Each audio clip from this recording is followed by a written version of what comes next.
Yet another example of why the restrictions that many Canadians are living under is not at all based on science, but, well, a lot of it is quite arbitrary. So this latest one comes from Toronto and Peel region, the most locked down jurisdictions, not just in Canada, but across North America, and by some metrics, the entire world. Seems hard to believe, but it's true. So what is this latest change?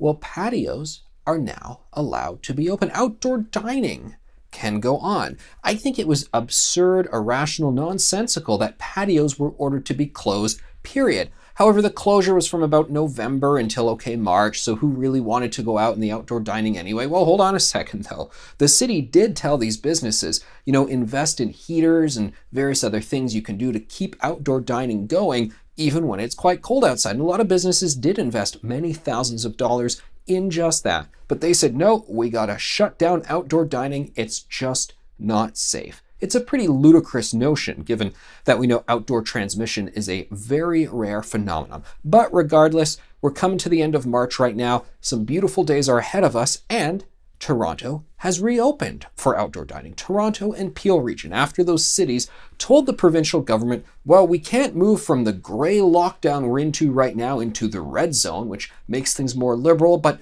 we would like to see the gray lockdown category revised a little to allow for outdoor dining. It's incredibly tedious, all this stuff, the different phases and stages they have of reopenings. But hold on a second, why did they even do this? Because of course everything is supposed to be about the science, detailed science.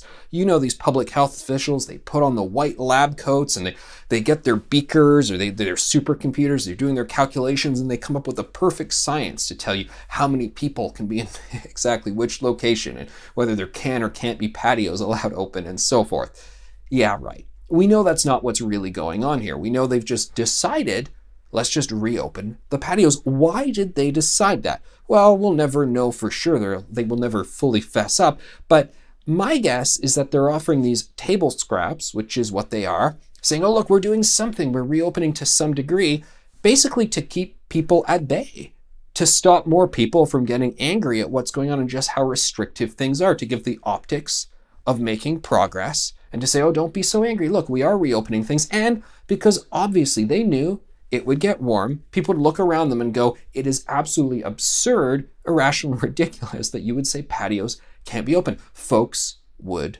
demand it. And that's why they reopened it. It has nothing to do with granular science and whatever sort of calculations they're trying to tell you justify these different closures. Another example that I think they were concerned that they were feeling pressure from individuals. They certainly were feeling pressure. There were some mayors in the GTA, Mississauga mayor, Brampton mayor, who were saying, come on, we got to get things going here.